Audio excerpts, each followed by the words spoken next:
মামা, আমি আপনার ভাগ্নের বউ। এই রাতের বেলা আমি আপনাকে ঔষধ খাওয়াতে আপনার রুমে এসেছি, আর আপনি আমার সাথে এ কেমন ধরনের আচরণ করছেন? তখন আমার মামা বলল, বৌমা, আমি একজন বুড়ো মানুষ, তোমার মামিরও অনেক সমস্যা।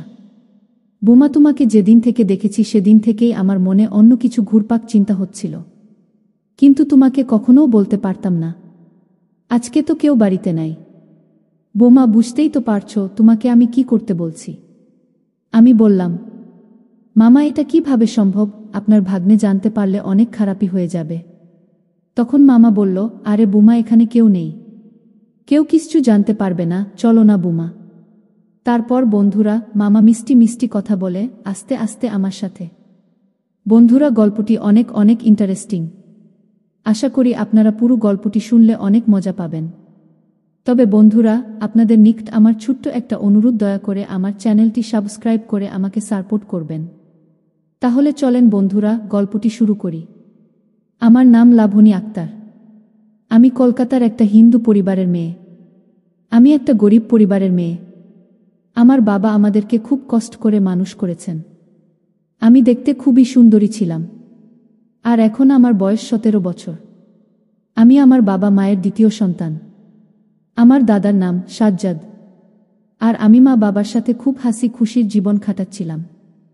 1 বছর আগে আমার ভাই বিয়ে করেছে। ভাইয়ের বিয়েতে আমরা সবাই অনেক মজা করেছি। ভাইয়ের বিয়ের পরে আমার যে বৌদি হয়ে এসেছে সে খুবই ভালো। বৌদি আমাকে খুবই ভালোবাসত। এই কারণে আমার বাবা মাও খুব খুশি। আমরা সবাই বেদিকে খুব ভালোবাসতাম, আর আমার দাদাও বৌদিকে খুব ভালোবাসত। আমার দাদা শহরের একটা ওষুধ কোম্পানিতে চাকরি করত।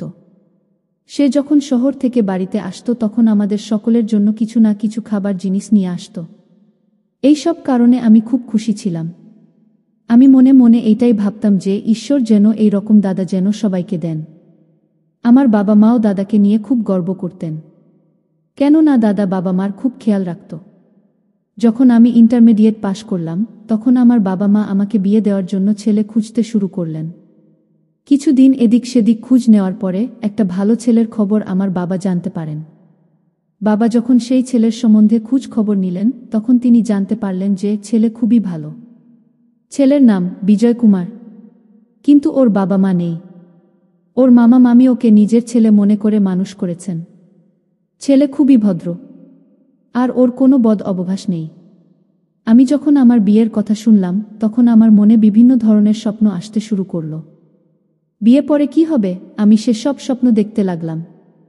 আমি ইন্টারমিডিয়েট পাশ করা একটা মেয়ে, এই কারণে একটা ছেলে আরেকটা মেয়ের বিয়ের পরে কি হয় সেই ভাবনা খুব ভালোভাবেই বুঝতে পারতাম। বাবা চিন্তা করলেন, পরিবার যখন ভালো তখন দেরি করা উচিত না। এই কারণে বাবা তাড়াতাড়ি করে আমার বিয়ের দিন তারিখ ঠিক করে ফেললেন। 7 দিন পর ভালো দিন দেখে শুক্রবারে আমার বিয়ে ঠিক করে ফেলে আমার বাবা আর দাদা আমার বিয়ের জোগাড় যন্ত্র করতে ব্যস্ত হয়ে পড়লেন। এভাবেই দেখতে দেখতে 7 দিন পর শুক্রবারে খুব ধুমধাম করে আমার বিয়ে হয়ে গেল। আর বিয়ের পরে আমি আমার শ্বশুর বাড়িতে চলে আসলাম। শ্বশুর বাড়িতে আমার স্বামীর মামা এবং মামি মাকে বরণ করে নিলেন। তারা আজকে খুব খুশি।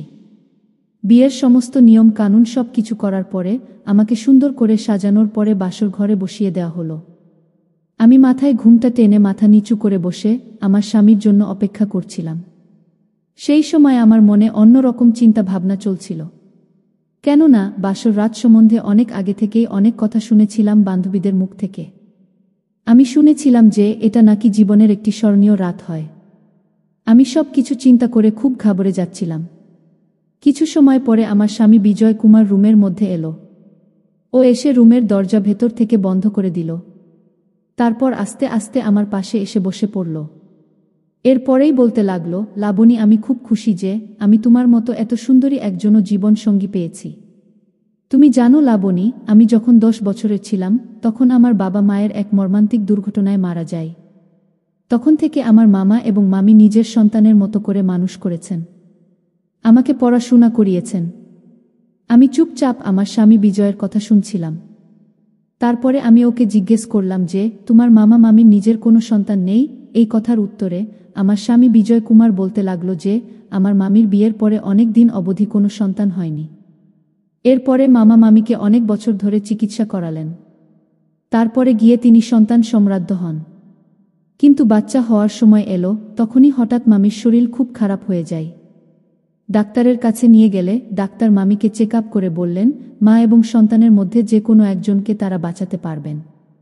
সেই সময় মামা বুঝতে পারছিলেন না যে সন্তানকে বাঁচাবেন নাকি মামিকে বাঁচাবেন। তারপর তিনি সিদ্ধান্ত নিয়ে ডাক্তারকে বলে দিলেন যে মামিকে যে কোনো উপায়ে হোক বাঁচান। সেই সময় ডাক্তার মামিকে অপারেশন করে বাঁচালেন। কিন্তু ডাক্তার এটাও বলেন দিলেন যে তিনি আর কোনো দিন মা হতে পারবে না। এই থেকে আমার মামা মামি অনেক দিন অবধি বের হতে পারেননি। এর কিছু দিন পরে আমার বাবা মা রোড অ্যাক্সিডেন্টে মারা যায়। তখন থেকেই তারা আমাকে নিজের সন্তানের মতো ভালোবেসে মানুষ করেন। যাই হোক না কেন, মামা মামির ঋণ কখনো শোধ করতে পারব না। এই কথা বলতে বলতে আমার স্বামী পায়ে কেঁদেই দিচ্ছিল। প্রায় তার চোখে জল এসেই পড়েছিল। তখন আমি আমার স্বামীকে বললাম যে তুমি এত চিন্তা করছো কেন? এখন থেকে তো আমি তোমার পাশে আছি। আমি সর্বোচ্চ চেষ্টা করব তোমার মনে শান্তি দেওয়ার জন্য, এবং আমি মামা মামিকেও ঠিক বাবা মায়ের মতো দেখব। আমি তাদের এত ভালোভাবে সেবা করব যে তারা সব সময় হাসি খুশি থাকবেন। এই কথা বলার সময় আমার মধ্যে কিছুটা আবেগ অনুভূতি হচ্ছিল। এরপরে আমি আমার স্বামীকে বললাম, আজকে আমাদের বাসর রাত। তুমি কি এই সব কথা বলে সারা রাত শেষ করে দিবা নাকি? আমার মুখ থেকে এই রকম কথা শুনে আমার দিকে স্বামী এক অন্য রকম চাহনি দিল। তার চোখের দিকে তাকাতেই আমার কেমন জানি করল।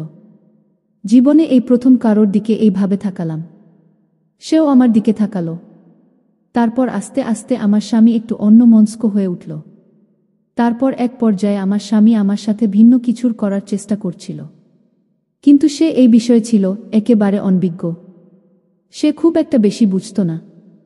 সে একেবারেই বোকার মতো ছিল। কিন্তু আমিও তার কাছ থেকে ভালো কিছুর পাওয়ার চেষ্টা করছিলাম। কিন্তু কিছু সময় পরে আমার স্বামী আমার এখান থেকে উঠে দূরে সরে গেল। ওকে দেখে আমাকে বাহিরে বাহিরে মনে হয়েছিল, কিন্তু ভিতরে ভিতরে ততটা ছিল না। তার অবস্থা খুবই খারাপ ছিল। এই সব দেখে মনে মনে আমার খুব রাগ হচ্ছিল। আমি এই রাতের জন্য কত স্বপ্ন দেখেছিলাম আর কত স্বপ্ন নিজের মনে সাজিয়ে রেখেছিলাম। কিন্তু আমার সেই সমস্ত স্বপ্ন আর আশার উপর জল ঢেলে দিল। তার অবস্থা যে এত খারাপ তা তো আমি জানতাম না। মনে মনে খুব হতাশায় পড়ে গেলাম। আর ভাবতে লাগলাম যে একজন স্ত্রী তার স্বামীর কাছ থেকে কি চায়। আর এদিকে বিজয় কুমার হঠাৎ গভীর ঘুমে ঘুমিয়ে গেল। কিন্তু আমি একটা তৃষ্ণার্ত কাকের মতো হয়ে আছিলাম। আমার মন তখন অন্য কিছু চাচ্ছিল। এইভাবে অন্যমনস্ক হয়ে হঠাৎ আমিও ঘুমিয়ে পড়লাম। কখন যে সকাল হয়ে গেল বুঝতে পারলাম না। আমি সকালে উঠে ফ্রেশ হওয়ার জন্য বাথরুমে চলে গেলাম। যখন বাথরুম থেকে ফিরে এলাম তখন দেখলাম মামা ঘরের বারান্দায় সুস্থ থাকার জন্য ব্যায়াম করছেন। তাকে এভাবে ব্যায়াম করা দেখে আমি অবাক হয়ে গেলাম যে মামার বয়স ৪৮ বছর হওয়ার পরও তাকে একটা ইয়াং ছেলের মতো মনে হচ্ছিল। যাই হোক, তারপরে আমি ঘরে ঢুকে কাপড় বদলে রান্নাঘরে গিয়ে চা বানাতে লাগলাম। কিছু সময় পরে যখন আমি চা বানিয়ে মামাকে দিতে গেলাম তখন মামা আমাকে জিজ্ঞেস করতে লাগলো যে বুমা, তোমার মামি কোথায় গিয়েছে? তাকে তো কোথাও দেখতে পাচ্ছি না। মামার এই প্রশ্নের উত্তরে আমি বললাম, মামি রান্নাঘরেই আছেন, আর কিছু কাজ করছেন। এইভাবে মামা মামি এবং আমি ও আমার স্বামীর সংসার খুব ভালোভাবে চলছিল। কিছুদিন পর লক্ষ্য করে দেখলাম যে মামি যখনই কোথাও যেত মামা তার পিছনে পিছনে সেখানে যেতেন। আর মামির কেমন যেন আচরণ করতেন। মামি মামাকে বলতেন, আরে এখন তো একটু সাবধান হও, বাড়িতে নতুন বৌমা এসেছে। যদি সে এসব দেখে নেয় তাহলে কি ভাববে বলো তো? তোমার কোনো বুদ্ধিশুদ্ধি নেই। তখন মামা বলতে লাগলেন যে কি আর ভাববে, সমস্ত স্ত্রীরাই এরকম আচরণ করে, বুঝেছ? মামা মামির এই ধরনের কথা শুনে আমার খুবই লজ্জা অনুভব হতো। আমি মনে মনে ভাবতে থাকতাম যে যদি বিজয় কুমার মামার মতো তাহলে খুব ভালো হতো। এভাবে দেখতে দেখতে ১৫ দিন চলে গেল। এরপর এক রাতে আমি যখন ওয়াশরুমে যাচ্ছিলাম তখন মামার ঘর থেকে কেমন জানি একটা শব্দ শুনতে পেলাম। এই রকম শব্দ শুনে আমি খুব হতবাক হয়ে গেলাম। আর মনে মনে ভাবতে লাগলাম যে মামার এত বয়স হয়ে গেছে তারপরও মামা। মনে মনে কল্পনা করতে লাগলাম আর জানার চেষ্টা করতে লাগলাম যে ভিতরে কি হচ্ছে। অবশেষ আমি ঘরের জানালা দিয়ে যা দেখতে পেলাম তা দেখে সত্যিই আমি হতবাক হয়ে গিয়েছিলাম। কারণ মামি আর মামা এমন কিছু করছিল যা আমি কখনো আশা করিনি।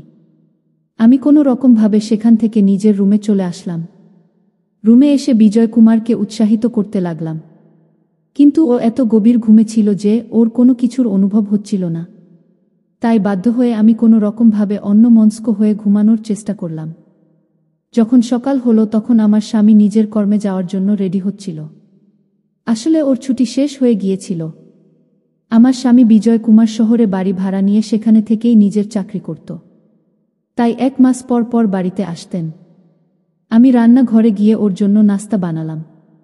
তারপর ওকে নাস্তা খেতে দিলাম। ও নাস্তা খাওয়ার পর শহরের উদ্দেশ্যে বেরিয়ে পড়লেন। আর আমি মন খারাপ করে বসে রইলাম। কিন্তু সারা দিন আমার চোখে রাতের সেই দৃশ্য কল্পনায় আসতে থাকল। আর মনে মনে ভাবতে লাগলাম যে মামি কত সৌভাগ্যবতী, যাকে মামা এখনো এতটা ভালোবাসে। আর অন্যদিকে আমার স্বামী, যার ভালোবাসার পাওয়ার জন্য আমি হতাশায় থাকি। জানি না ও এখন অবধি আমাকে সন্তুষ্ট করতে পারিনি। এইভাবে আমার দিন কাটতে লাগল। সকালবেলা যখন মামি ঘুম থেকে উঠতেন, তার মুখ থেকে শুধু এই কথাই বের হতো যে জানি না ও আমাকে কবে ছাড়বে। সারাদিন তো জমিতে কাজ পড়ে থাকে, তারপরও রাতের বেলাও ও আমাকে এত বছর হয়েছে তবুও বুইরা ক্লান্ত হয় না। জানি না ও কোনো দিন ক্লান্ত হবে কি না। মামির মুখ থেকে এই ধরনের কথা শুনে আমি হতবাক হয়ে যেতাম যে মামা মামির সাথে কি এমন করে, যার কারণে মামি এ ধরনের কথা বলতে থাকেন। পরের দিন রাত যখন গভীর হলো তখন আবার মামার রুম থেকে একই ধরনের আওয়াজ আসতে থাকল। আবার সেই জানালার কাছে গিয়ে তাদের ঘরের ভেতর উকি মেরে আবারও সেই একই দৃশ্য। এটা দেখে আমার অস্বস্তি হতে শুরু করেছিল। কিছুক্ষণ পর আমি আবার নিজের রুমে ফিরে এলাম। রুমের মধ্যে আমি এটাই ভাবতে লাগলাম যে যদি এই কথাটা মামা অথবা মামি জানতে পারেন তাহলে তারা আমার সম্বন্ধে কি ভাববেন। এই সব কথা ভেবে আমি কয়েকদিন সেই সব দেখা বন্ধ করে দিয়েছিলাম। একদিন রাতে মামি খুব অসুস্থ ছিল, কিন্তু তিনি নিজের মাথায় হাত দিয়ে বারবার এটা বলেই যাচ্ছিলেন যে বৌমা আমি খুব অসুস্থ। কিন্তু মামার এই সব নিয়ে কোনো মাথা ব্যথাই নেই, তার তো শুধু নিজের সাথ হলেই চলবে। এরপর মামি আমাকে বললেন, বৌমা আজকে আমি খুব অসুস্থ, তাই আজকে আমি তোমার মামার রুমে থাকব না। আমার একটু বিশ্রাম প্রয়োজন। তাই তোমার মামা রাতের বেলা প্রতিদিন এই ওষুধটা খায়। তোমার মামা তো রাতে খুব একটা বেশি চোখে দেখে না, তাই তুমি তোমার মামাকে এই ওষুধটা খাইয়ে দিয়ে এসো। মামির মুখ থেকে এই কথা শুনেই রাতের সেই দৃশ্য আমার চোখের সামনে ভাসতে লাগল। এরপরে মামি অন্য আরেক রুমে ঘুমিয়ে পড়লেন, আর ওষুধ নিয়ে মামার রুমের দিকে গেলাম। সেই সময় মামা নিজের ঘরে হালকা আলো জ্বলে বিছানায় শুয়েছিলেন। যখন আমি ওষুধ নিয়ে দরজার কাছে পৌঁছালাম তখন আমার মনে অনেক রকম চিন্তা ভাবনা আসতে লাগল। তাই আমি নিজেই শাড়ির আঁচল মাথার উপর দিয়ে বড় ঘুমটা টেনে নিলাম। কেননা মামার সাথে আমি আদব কায়দা মেনে চলতে চেষ্টা করতাম। কেননা মামিও সব সময় এই রকম মাথার ঘুমটা টেনে রাখতেন। সেই সময় আমি নিজেই চেহারা পুরো মামির মতো করে নিয়ে রুমের ভেতর চলে এলাম। আমি তাড়াতাড়ি করে মামাকে রাতের ওষুধ সেবন করিয়ে যখন ফিরে আসতে শুরু করলাম তখনই মামা মামি মনে করে আমাকে আর ওখান থেকে আসতে দিচ্ছেন না। আমি তাড়াতাড়ি করে নিজের মুখ ডেকে নিলাম যাতে তিনি আমার মুখ দেখতে না পান। এরপর তিনি সেই রকম আচরণ করতে লাগলেন যেমনটা তিনি মামির সাথে করতেন। অনেকক্ষণ পরে তিনি ক্লান্ত হয়ে ঘুমিয়ে পড়লেন। তারপর আমি সেখান থেকে উঠে নিজের ঘরে চলে এলাম। আজকে আমি খুব খুশি। ঘরে বসে বসে এটাই ভাবছিলাম যে মামি কেন মামাকে ভয় পায়। সেই আইডিয়া আজ আমি পেয়ে গেছি। এরপরে আমি ঘুমিয়ে গেলাম। কখন যে আমি গভীর ঘুমে ঘুমিয়ে গেলাম জানতেই পারলাম না। যখন সকালে আমার চোখ খুলল তখন আমার খুব ফ্রেশ অনুভব হচ্ছিল, কারণ রাতটা আমার খুব ভালো কেটেছিল। ঘুম থেকে উঠে কিছু সময় পর বাইরে বের হয়ে নিজের ঘরে গিয়ে সাজগুজ পরলাম। তারপরে মামির কাছে গিয়ে দেখলাম যে সে এখনো খুব অসুস্থ। আমি কাপড় দিয়ে যখন তার কপাল মুছতে লাগলাম তখনই মামা এসেই গেলেন আর জিজ্ঞেস করলেন যে বৌমা এখন তোমার মামির অবস্থা কেমন। আমি তার প্রশ্নের উত্তরে বললাম, এখন সব ঠিক আছে মামা, শরীরের জ্বর কিছুটা কমেছে। কথা বলতেই বলতেই সেই সময় আমি অনুভব করলাম যে মামা আমার দিকে কেমনভাবে যেন তাকিয়ে রইলেন। এর আগে তিনি এরকমভাবে কখনো তাকাতেন না। এখন আমার মনে হতে লাগলো যে তিনি রাতের ব্যাপারটা জানতে পেরে যাননি তো, যে মামির জায়গায় আমি ছিলাম। তখন মামা একটা মুচকি হাসি দিয়ে আমার এখান থেকে চলে গেলেন।